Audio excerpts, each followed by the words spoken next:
저는 위고에서 그 기술연구소장과 대표이사를 맡고 있는 고영율입니다.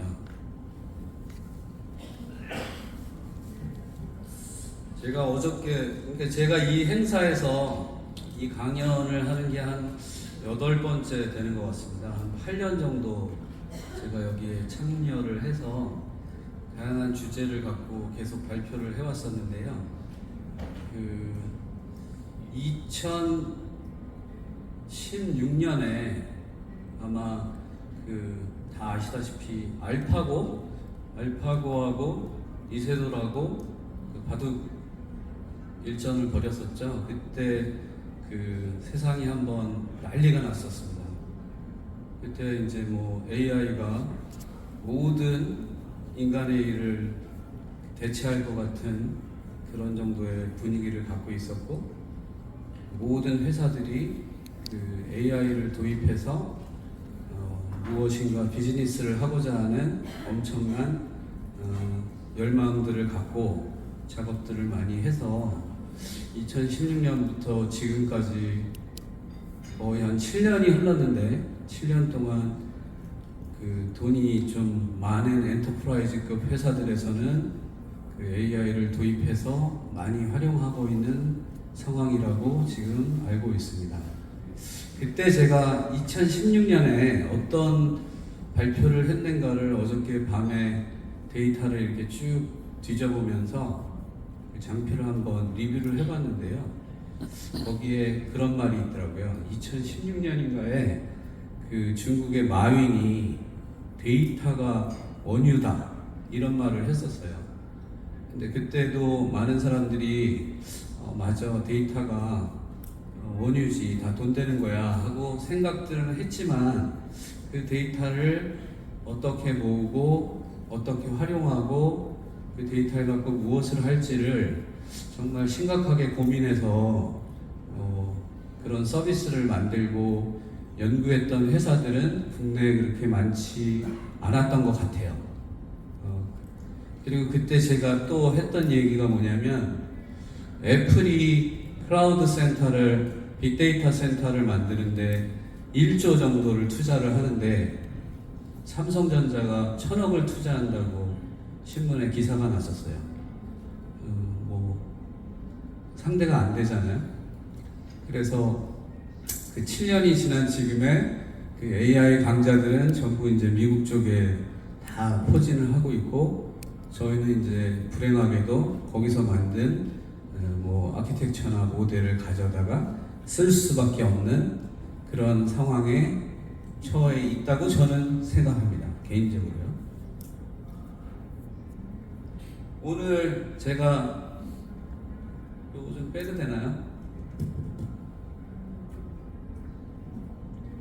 오늘 제가 발표드릴 내용은 생성형 AI 시대가 지금 돌아왔는데, 그러면 다 아시는 얘기 같지만 생성형 AI가 어떤 건가 한번 짚어보고요.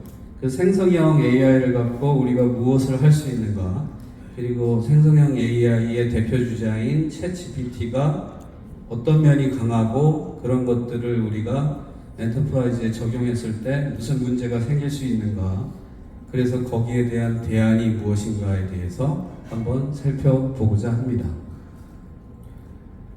생성형 AI 시대가 도래했다고 합니다. 생성형 AI, 다 알죠? 사람이 AI에다가 어떤 프롬프트를 입력을 해서 주문을 하면 거기에 걸맞는 대답을 아주 그럴싸하게 만들어주는 그런 것들을 전반적으로 생성형 AI라고 부릅니다. 그 기술적인 얘기는 하지 않겠습니다. 그것들은 유튜브에도 많고 내용이 많죠. 그래서 대표적으로 이제 텍스트를 통해서 내가 원하고자 하는 것들을 자연어 형태로 질의를 하게 되면 단순하게 문서를 찾아준다든가 단답으로 대답을 해주는 것이 아니고, 예전에 읽었던 글들을 자기가 잘 활용을 해서 추론 형태로 데이터를 장문으로 만들어주는 AI가 장문을 한다거나 어떤 대화를 하는 그런 제너레이티브 AI라고 할 수 있고요. 요즘은 이제 발전을 해서 이미지라든가 영상이라든가 음악까지 만들어 줄 수 있는 AI 같은 것들이 많이 나오죠. 그리고 심지어는 코딩, 우리가 이제 이 IT 관련 종사자분들도 계시겠지만 이렇게 코딩도 어느 정도 해주는 그런 AI들이 전반적으로 우리가 이런 생성형 AI라고 부르고 있습니다. 그래서 세계적으로 봤을 때 생성형 AI 시장의 규모를 한 142조로 예상들을 하고 있더라고요. 엄청나게 성장을 하고 있는 거죠. 근데 아마도 저 142조 중에 70% 정도가 하드웨어 인프라 투자가 될 것이고 한 30%가 아마 소프트웨어나 인건비 이런 쪽으로 투자될 거라고 생각을 하고 있고요. 그래서 이제 생성형 AI는 그 기술이 좋던 나쁘던 그 기술에 어떤 문제가 생기던 생기지 않던 대세가 돼버려서 누구나 생성형 AI를 가까이 두고 일을 하지 않으면 생산성이 떨어지고 또 일을 잘하는 사람보다 좀 뒤처지게 되는 그러한 상황이 될 수 있습니다. 여러분들이 지루해 하실까봐 제가 생성형 AI를 갖고 어떤 일을 할 수 있는지 영상을 하나 잠깐 보겠습니다. 교육 게임 등 다양한 산업에 적용되면서 혁신의 주인공이 되고 있습니다. 기존의 인공지능이 정형, 비정형 데이터를 기반으로 인식, 예측, 분류 등에 중점을 두었다면 생성형 AI는 변인화된 고객 솔루션, 비용 효율적인 운영, 규정 준수, 리스크 관리 개선 물론 사용자를 위한 맞춤화된 솔루션 제공 등 다양한 분야에서 사용되고 있습니다. 금융기업들은 인터넷, 모바일, 클라우드 등에서는 다른 산업에 비해서 도입이 늦었던 과는 달리 지금은 앞다퉈 생성형 인공지능을 도입하고 있습니다. 블룸버그는 2023년 3월 말 금융 관련 뉴스와 데이터를 학습시킨 자체 AI 모델 블룸버그 GPT를 출시한다고 발표했습니다. 블룸버그 GPT는 파이썬 기반 딥러닝 패키지를 사용했으며 블룸버그가 지난 수십 년에 걸쳐 수집하고 큐레이션한 금융 뉴스, 기업 데이터, 보도자료 등의 컨텐츠를 포함하고 있어서 거의 모든 질문에 대한 답을 신속하게 생성할 수 있습니다. 예를 들어 회사의 제품이나 서비스에 대한 질문에 즉시 답변할 수 있고 지난 10년간 의심스러운 활동 보고서로 훈련된 LLM은 작은 채탁 증지로 보이는 거래를 식별할 수 있습니다. 블룸버그 GPT는 7천억 개 이상의 토큰이나 단어 조각인 코퍼스에서 학습을 받았으며 블룸버그의 광범위한 데이터 소스를 기반으로 3,630억 개의 토큰 데이터 세트를 구축했는데 이는 역대 최대 규모입니다. 블룸버그 CTO인 션 에드워드는 금융 영역에 초점을 맞춘 최초의 LLM을 개발했다는 점에서 엄청난 가치를 발견했다고 말하면서 블룸버그 GPT를 사용하면 새로운 유형의 애플리케이션을 만들 수 있고 기존 애플리케이션의 속도와 성능을 향상시킬 수 있다고 설명하고 있습니다. 핀테크 기업은 지난 10년 동안 엄청난 성공을 거두었지만 아직까지는 사람을 완전히 대체하지는 못하고 있습니다. 자산관리에서는 사람 어드바이저가 핀테크 솔루션을 능가하는 이유는 사람은 희망, 꿈, 두려움과 같은 감정에 영향을 받기 때문인데요. 그렇기 때문에 역사적으로 사람 어드바이저가 대부분의 자동화된 핀테크 시스템보다 고객을 위한 맞춤형 어드바이스를 더 잘 제공할 수 있었습니다. 최신 소프트웨어 지원에도 불구하고 미국의 경우 연간 1,200만 건의 실수를 저지르며 종종 소득을 누락하거나 업무 출장비 공제 등 알지 못했던 혜택을 놓치는 경우도 발생하는데요. LLM은 이러한 문제에 대해서 깔끔한 대안을 제공하고 소비자의 재정적 결정을 더 잘 이해하고 더 잘 탐색할 수 있도록 도와줍니다. 금융 분야에서 생성형 AI를 활용할 수 있는 분야는 다음과 같습니다. 첫 번째는 고객 서비스 분야입니다. 은행의 CS센터 직원들은 고객 질문에 답변할 수 있도록 은행 상품 및 관련 규정 준수 요구사항에 대해서 철저하게 교육을 받아야 했지만 이제 은행의 모든 부서에서 지난 10년간 고객 서비스 통화 데이터를 학습한 LLM에 액세스할 수 있다면 담당자가 고객의 질문에 대한 정답을 신속하게 생성해낼 수 있습니다. 두 번째는 대출 담당인데요. 대출 담당자는 현재 서로 다른 시스템에서 데이터를 가져와서 대출 파일을 생성했지만 생성형 AI 모델은 이런 모든 시스템에 대해서 훈련할 수 있으므로 대출 담당자가 고객 이름을 입력하면 대출 파일이 즉시 생성됩니다. 세 번째는 자금 이상 활동 예측입니다. 생성형 AI가 지난 10년간의 의심스러운 활동 보고서에 대해 훈련하고 새로운 패턴을 감지하고 자금 세탁업자를 구별해낼 수 있습니다. 마지막으로 훈련 및 교육입니다. 생성형 AI를 사용하면 교육 자료를 개발하고 실제 시나리오를 시뮬레이션해서 준법 감시에게 모범 사례와 함께 잠재적 위험 및 비준수 행동을 식별할 수 있는 방법을 교육시킬 수 있습니다. 앞으로 생성형 AI가 금융산업을 어떻게 바꿔놓을지 관심을 가지고 지켜봐야 되겠습니다. 감사합니다. 예, 그 영상을 보셨는데요. 이미 보신 분들도 있고 이런 내용을 가지고 그 기업에서 이미 활용을 하고 있는 회사들도 있을 텐데요. 저는 그 영상을 보면서 어디에 중심을 뒀었냐면 아까 그 블룸버그라는 곳에서 그 블룸버그 GPT를 만들었다고 했지 않습니까? 근데 거기에 3,600억 토큰을 가지고 학습을 시켜서 GPT를 생성했다고 그 얘기를 하고 있잖아요. 그러면 3,600억 토큰 정도의 그 데이터면 여러분들이 생각하시기에 A4 용지로 몇 장 정도 되실 것 같으세요? 맞추시면 스타벅스 쿠폰을 하나 보내드리겠습니다. 잘 감이 안 오시죠? 보통 저희가 그 기업의 은행의 상품 속에서 스크립트가 써 있는 그 자료가 그 PDF로 한 2장 정도 되는데요. 그것을 저희가 이제 텍스트를 추출해서 토큰을 만들어 보면 2,700개 정도 됩니다. 토큰. 그러면 아까 얘기한 3,600억 토큰을 학습시켰다고 한다는 소리는 블룸버그가 한 1억 7,700만 장 정도의 데이터를 학습을 시킨 것이 블룸버그 GPT라고 그냥 생각하시면 될 거예요. 근데 블룸버그가 얘기하는 그 LLM의 그 파운데이션은 이미 파이썬에 공개되어 있는 GPT 오픈 AI 거를 썼던가, 라마 계열을 썼던가, LLM은 다른 거를 이용해서 만들었을 겁니다. 근데 본인들이 경제 분야에서 가장 질의응답을 잘 한다고 내세우고 저걸 갖고 이제 앱을 만드는 시대가 된 겁니다. 뒤에서 설명드리겠지만 생성형 AI의 대표 주자가 이제 3가지가 있죠. 장문을 하게 돼요. 그리고 전통적으로 이제 AI를 제일 잘 만든다고 하는 기업이 이제 구글이었고, 그다음에 지금 신의 강자로 떠오른 오픈 AI가 있고, 오픈 AI를 돈 주고 산 마이크로소프트가 있습니다. 그래서 3가지의 GPT가 있는데 사실 이 GPT의 파운데이션, 그러니까 기본의 아키텍처는 거의 비슷할 겁니다. 근데 얘들을 가지고 어떻게 학습을 시키고 어떤 데이터를 갖고 어떤 방향으로 어떤 목적을 갖고 만들었는지에 따라서 아마 대답하는 방식도 다르고 결과가 달라졌을 겁니다.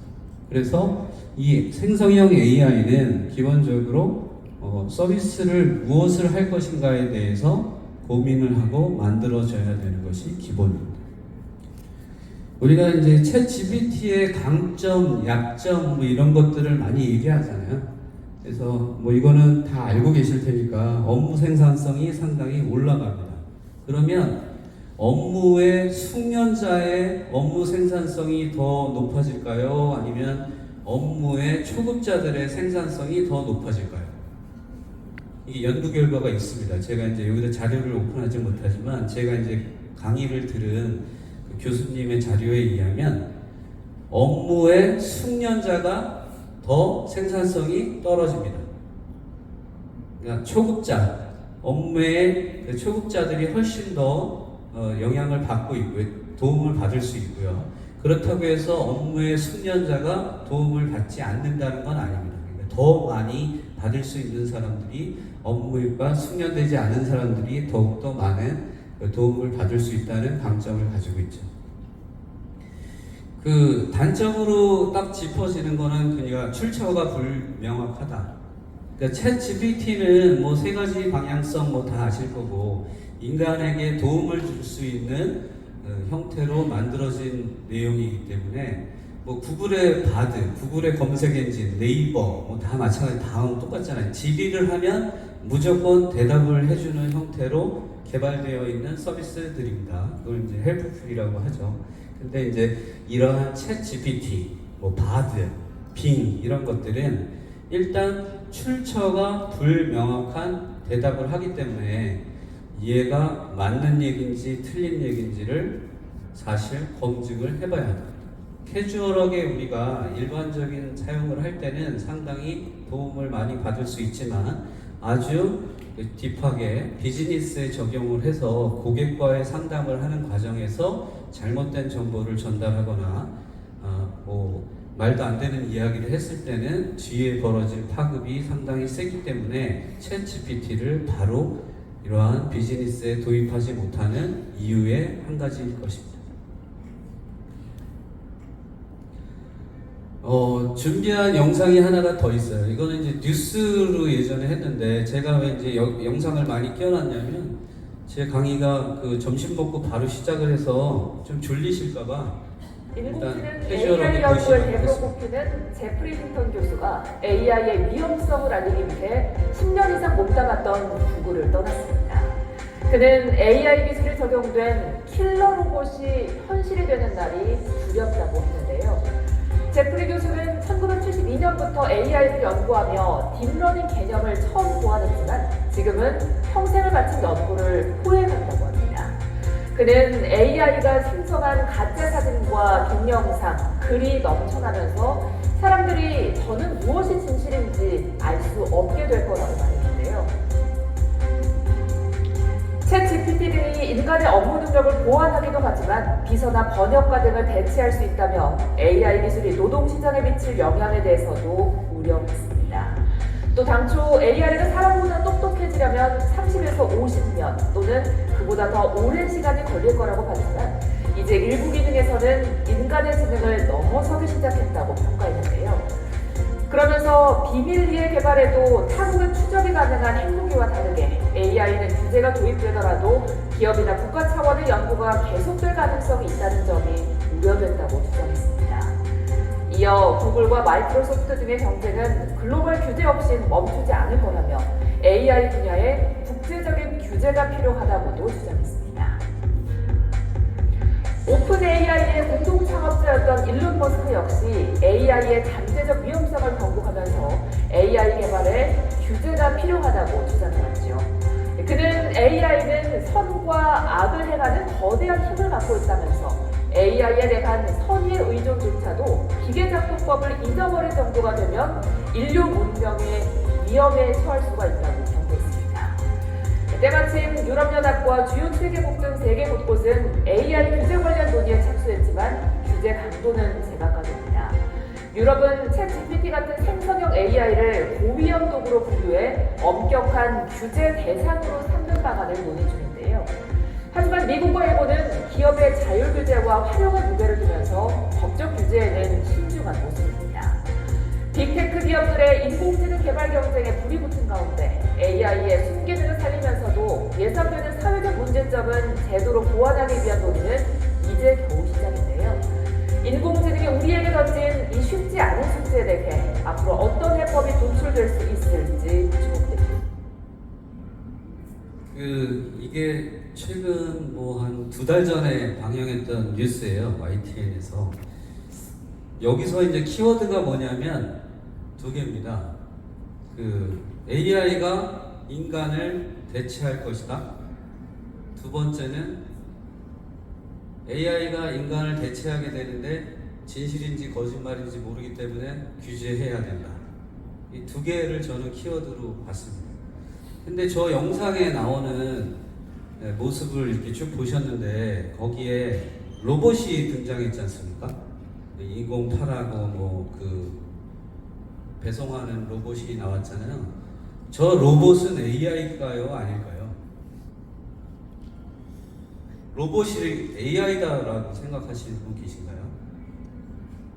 아무도 안 계시네요. 로봇은 AI가 아닙니다.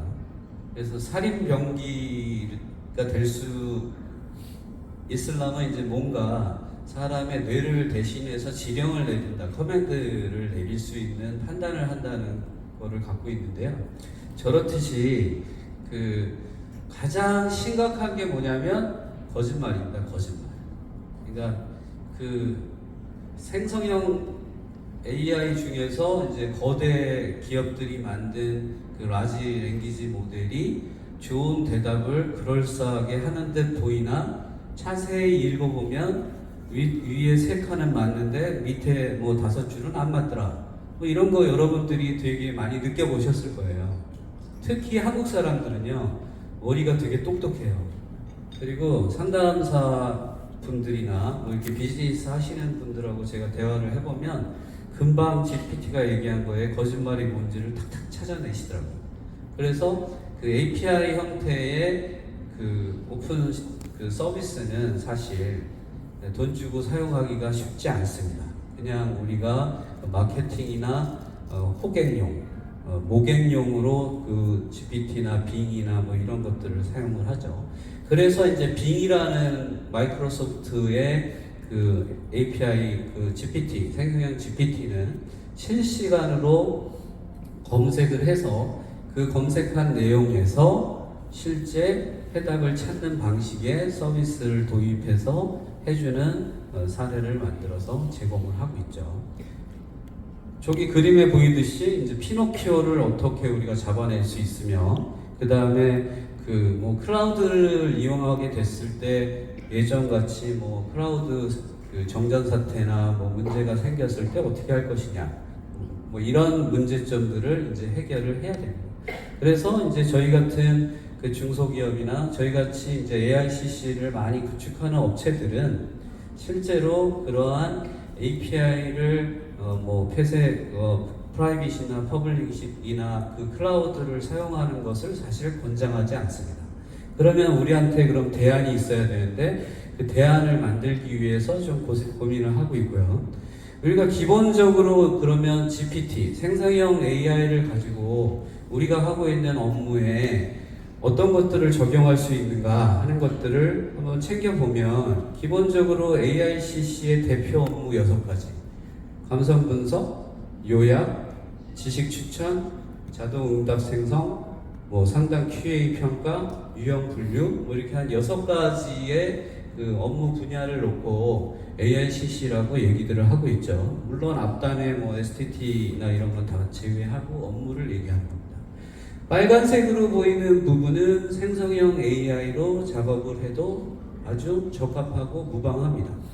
그러나 뭐 상담 유형 분류라든가 상담 QA 평가라든가 이렇게 조금 스페시픽하게 아주 딥하게 들어가서 분류나 어떤 평가를 해야 하는 업무에는 생성형을 아직 도입하기는 힘들고 규칙형 AI하고 혼용을 해서 만드는 것이 좋겠다 하는 생각을 하고 있습니다. 그래서 저희는 그 나만의 챗 GPT를 미스터 GPT라는 이름으로 저희가 이제 제품을 만들고 공급을 하려고 하고 있습니다. 밖에 나가시면 이제 데모에서 보신 분들도 계실 거고요. GPT를 만드는 데 있어서 그러면 가장 중요한 게 무엇이냐? GPT를 만드는 데 있어서 가장 중요한 내용은 무엇인가를 살펴보면 3가지입니다. 문서를 양질화하는 것. 여러분들 기업 안에는 아까 블룸버그처럼 뭐 1억 7천만 개가 아니라 더 많은 데이터를 갖고 계시죠. 실제 저희 고객사인 뭐 I 고객사는 실제 상담 데이터만 뭐 5억 개, 10억 개 뭐 이렇게 갖고 계세요. 뭐 일반적으로 시중은행들은 STT 데이터만 모아도 10억 개, 100억 개 정도는 금방 모을 수 있으시죠. 그러면 문서를 양질화하는 게 제일 중요하죠. 원천 데이터는 갖고 있으나 양질화하는 거를 어떻게 해야 하지 하는 부분에 문제가 생기는 거고요. 그걸 고민을 해야 되는 거고, 그 다음에 라지 모델은 내가 어떤 걸 써야 되지? 뭐 오픈 AI 걸 써야 되나? 뭐 라마, 뭐 알파카, 폴리그라, 뭐 어떤 걸 써야 되지? 바드를 써야 되나? 그 무엇을 써야 될지를 또 결정을 해야 됩니다. 그 다음에 자, 그러면 라지 모델과 문서 양질화를 갖고 내가 파인 튜닝이나 강화 학습을 시키려면 어떻게 해야 되는 거지? 라는 것들이 사실 정답이 없어요. 정답이. 그래서 7년 전에 먼저 뛰어들어서 했던 회사들은 오픈 AI 같은 결과를 내는 겁니다. 근데 하지 않으면 만들 수가 없죠. 근데 그런 부분들이 있기 때문에 이 3가지가 가장 중요하다. 그래서 저희가 그 제공하고자 하는 미스터 GPT는 GPT 엔진이 아닙니다. 실제 우리가 이제 MLOps라고 해서 머신러닝의 그 학습지에서부터 개발 과정, 모델을 개발하고 운영하는 과정을 전반적으로 지원하는 것들을 MLOps라고 얘기를 하고 있고요. 저희는 특히 텍스트 분야만 20년 넘게 최초로 텍스트 분야의 MLOps를 만들어서 도메인에서 갖고 계시는 그 텍스트 데이터를 어떤 식으로 양질화를 해서 학습 문서에 맞게 어떤 서비스 목적에 맞게끔 AI 학습지를 생성할 수 있는가를 계속 연구하고 업그레이드를 하고 있는 회사입니다. 그래서 솔루션에 탑재가 되어 있고요. 그래서 결론 문서만 넣으면 학습 데이터가 생성이 되고 거기를 이용해서 지금 현재 저희가 그 체험한 결과로는 그 폴리그라시라는 모델이 한국어에 가장 적합하다고 생각을 하고 있기 때문에 현재는 폴리그라시라는 모델을 이용해서 파인 튜닝과 강화 학습까지에 이르는 과정을 자동화해서 모델을 만들고 적용할 수 있는 툴을 제공을 하기 시작했습니다. 오늘부터. 네. 그래갖고 그 미스터 GPT라는 이름으로 저희가 이제 판매를 하게 되고요. 저 미스터 뒤에 이제 붙이는 거죠. 미스터 한화 GPT. 이렇게 자기만의 회사에 이름을 붙이시고 오픈 AI가 승소를 하게 되면 GPT를 띄시면 될 것 같습니다. 그래서 양질화와 라지 모델과 파인 튜닝이 중요하다. 그래서 그런 것들을 이제 적용을 하게 되면 실제 우리가 어떤 질의를 했을 때 저희 쪽에 그 미스터 GPT에다가 물어보면 그 내부의 기업 요건 이제 저희가 예전에 샘플 데이터 기업은행 거 가지고 예전 어드바이저 만들 때 만들었던 데이터로 해본 건데 그 상품이 STT 안에 상품명이나 이런 것들이 다 들어 있었기 때문에 얘는 상품명을 그 회사에 맞게 서비스를 하는 거고요. GPT한테 물어보면 그냥 일반적인 내용만 대답을 하는 겁니다. 또 특히 이러한 그 이자율, 뭐 예전 1995년도 내가 가입할 당시에 이자가 얼마였지, 거치가 기간이 얼마였는데, 그러면 여러분들은 이제 KMS를 찾아서 KMS 예전 버전을 찾아서 그 당시에 이율을 보거나 이런 작업들을 하시잖아요. 그런 것들을 KMS와 이렇게 연결을 하게 되면 바로 우리 GPT가 그냥 답을 찾아서 얘기해 줄 수 있는 형태의 서비스를 구현할 수 있고요.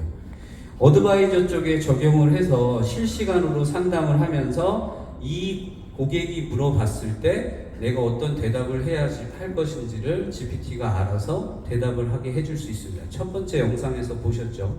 STT를 잘 양질로 학습을 해서 고급 그 상담들만 모아서 뭐 10,000건, 20,000건 학습을 하게 되면 그 상담원들이 바쁘실 때는 GPT 버튼만 눌러서 답지를 내보낼 수 있는 기능. 또 그리고 이런 걸 가지고 신입 상담원들 교육 같은 거에 활용하셔도 상당히 효과가 있을 거라고 생각하고 제공을 하고 있습니다. 그래서 이런 것들에 대한 예전에는 요약이나 분류나 주제 파악 이런 것들을 다 롤 베이스로 했지만 GPT로 사용할 수 있게끔 적용이 되어 있고요. 보시고 싶으시면 이제 부스에 가서 잠깐 시연을 보시면 되겠습니다. 그리고 이제 또 한 가지가 이제 상담이 끝나고 나면 우리 이 KCCM의 목표인 KSQI가 높은 콜센터를 구축하기 위해서 상담 평가를 하시게 되죠. 그래서 KSQI를 이제 KMAC 능력협회하고 룰을 만들어서 바로 저희가 평가를 해드릴 수 있고요. 그 다음에 이제 유이콜이나 이상지급콜, 그 다음에 아웃바운드 콜 같은 경우는 불완전 판매까지 확실하게 잡아주는 그런 에이전트를 제공하고 있습니다. 결론입니다. 그 인간의 노력과 그 비용이 들어가지 않는 그러한 결과물은 없겠죠. 그래서 여러분들이 그 기업에서 엔터프라이즈하게 사용하실 그 GPT를 활용한 AICC를 만드시려면 일정 부분의 시간과 일정 부분의 돈 그리고 데이터가 필요합니다. 그래서 가장 중요한 것은 데이터고요. CPU를 이용해서 작업을 해야 될 게 있고 GPU를 이용해서 작업을 해야 하는 일이 있습니다. 여기서 우리가 간과하면 안 되는 게 에이전트 한 명당 현재 기술로 한 12.8B 120억 파라메타 토큰이 아닙니다. 120억 그 파라메타를 가진, 그러니까 챗 GPT가 1,700억 개 정도의 파라메타를 갖고 있는데 그거에 한 10분의 1 정도 되는 그 헤드, 라지 모델을 갖고 튜닝을 한 서버를 돌리시려면 3년간 한 5천만 원 정도의 비용이 듭니다. 한 에이전트당. 현재 저희가 테스트를 해보면, 그죠? 그럼 600석이면 얼마인가요? 한 400억, 500억 들어가지 않습니까? 하드웨어 가격이. 그래서 사실은 GPT가 좋지만 저 GPU가 다운되고 뭐 양자 같은 기술들이 적용되고, 최근에는 뭐 애플에서 1000만 원짜리 CPU에서 A180기가 4대짜리를 구현한다고 하니까 조금 기다려 보시면 이런 하드웨어들이 좀 더 싸지고 비용이 좋아지고, 그 기간 동안 데이터를 열심히 준비하시면 여러분들도 여러분만의 챗 GPT를 만드실 수가 있겠습니다. 저희 회사에서 하고 있는 솔루션은 밖에 나가시면 그 소개를 받으실 수가 있겠고요. 저희 회사는 140개 플러스의 프로젝트 경험을 갖고 있습니다. 국내에서 제일 많이 갖고 있고요. 그리고 특허나 자격이 46개, 그리고 정확도를 98%. 이건 임의의 평가입니다. 저희의 평가. 그래서 이 정도의 자신 있는 회사고요. 그 GPT를 이용해서 AICC를 구현하시고자 하거나 뭐 좀 도움이 필요하시면 언제든지 연락을 주시면 저희가 그 도움을 드리도록 하겠습니다. 질문 있으면 질문 받도록 하겠습니다. 보통은 질문을 안 하시더라고요. 감사합니다.